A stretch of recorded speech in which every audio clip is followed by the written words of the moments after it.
eyes will be on New York this week as voters head to the polls in that state's primary. But the Empire State has not been the focus of some of the candidates. Donald Trump has spent the entire week criticizing the GOP nominating process, calling it rigged. The race for the White House has now turned into an all-out war for delegates. Ted Cruz continues to inch up on Trump's lead, picking up 14 delegates in Wyoming yesterday. On the Democratic side, Clinton and Sanders pummeled each other in a Brooklyn debate, then promptly left the state for different events.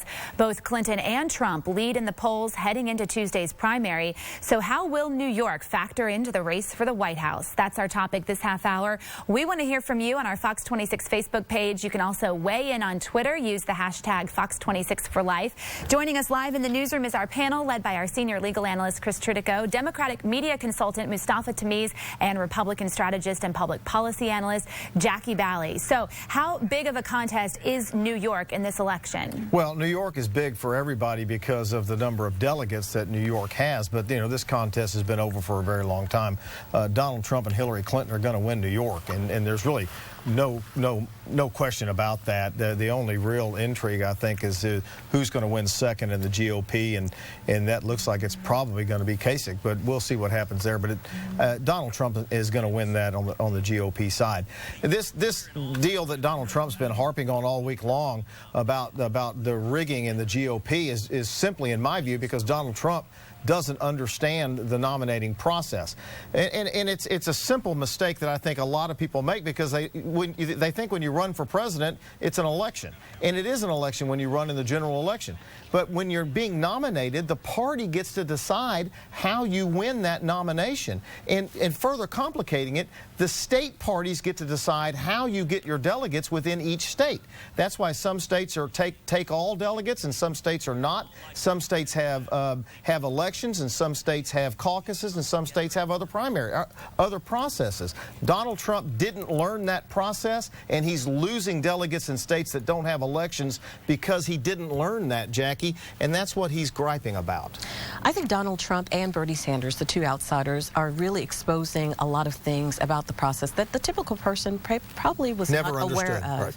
And I've been saying for several months that no one has a ground game like Ted Cruz. That's why you're seeing Ted. He continues to sweep up all of these delegates in states that don't have an election, because he does understand the ground game. He does understand the political process.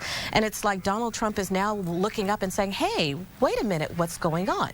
So part of the whining process is the fact that he didn't really expect Ted Cruz to gain the delegates in some of these states that he is.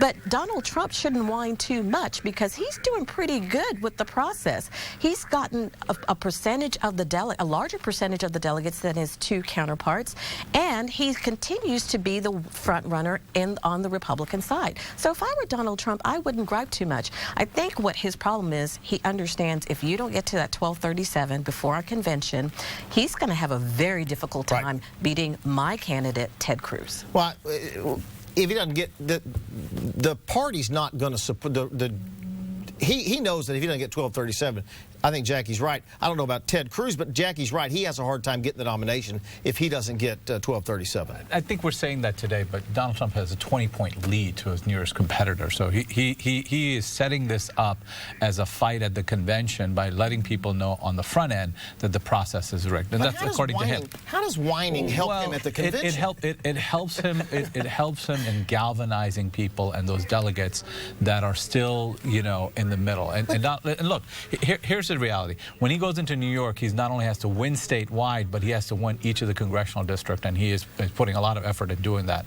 People believe that he's not going to get into the 1237 magic number, and somehow all of those delegates will switch to one person or another. But he has the ability to close the deal, and I wouldn't underestimate Donald Trump. I'll go to Apple. But delegates are party insiders. These are people who pay attention. They're focused on party politics, and they are not going to be swayed by somebody who whines and gripes all the time. Well, that's what I've been saying from day one. Ted has been looking at the political process. He's been studying it. His ground game has been exceptional. And so the fact that if we're going to go to a convention in Cleveland, Donald Trump is now hiring consultants to try to catch up, but it's probably too late. Delegates are not necessarily party insiders like consultants. Delegates are grassroots individuals, and Donald Trump has been able to mobilize them on his own, and I wouldn't underestimate his ability. All right, let me go to Sally. She's monitoring our social media. Hey, let's take a look at Twitter. First, guys, a tweet from Donald Trump this week. He says the biggest story in politics now happening in the great state of Colorado, where over 1 million people have been precluded from voting. This goes along with him calling the process rigged. Ben says Trump's campaign doesn't like the rules that are in place by individual states like Colorado. The Republican parties there set the rules, and he doesn't like them, is what Ben is saying. And then A.C. Butterfield tweeting, Reince Priebus, the chairman of the Republican National Committee, do you really think voters don't notice how the election is rigged by those of you who think you know better than we do? Turning to the Democrats as well, guys, Bernie Sanders scored a pretty decisive victory there Saturday in Colorado. He did, but, you know, the big test is going to be Tuesday in New York, and he's going to lose New York, and that's going to really turn the tide back to Hillary Clinton, and that's where this battle is. This debate in Brooklyn, that was a bruiser. I mean, they bloodied each other up. They both left. Bernie went to meet with the Pope. Hillary went to meet with some Hollywood elite. That was a comparison that she didn't want. No, absolutely. And I think the Clinton campaign would want to do it differently, but at the same time, they raised $15 million that day. So they were willing to take the cash, and Bernie Sanders was willing to take the prayers because he's able to raise money online. We got 30 seconds. Yeah, speaking of rigged, I mean, there's 200 delegates separating the two, but when you throw in the super delegates that Hillary Clinton has, she's going to kill him. The fact that Bernie continues to close better than analysts have predicted from the very beginning continues to show us just how flawed of a candidate Hillary Clinton is. And I feel sorry for the Democratic Party primary voters because they have a criminal and a socialist to choose from. But after well, I don't know about the criminal part, but after New York, you're going to see that. I think you're going to see that 200 delegate lead change. Again, but he's showing just how flawed she is. I'm not disagreeing with that. All right, we got to leave it right there. We'll be back next week.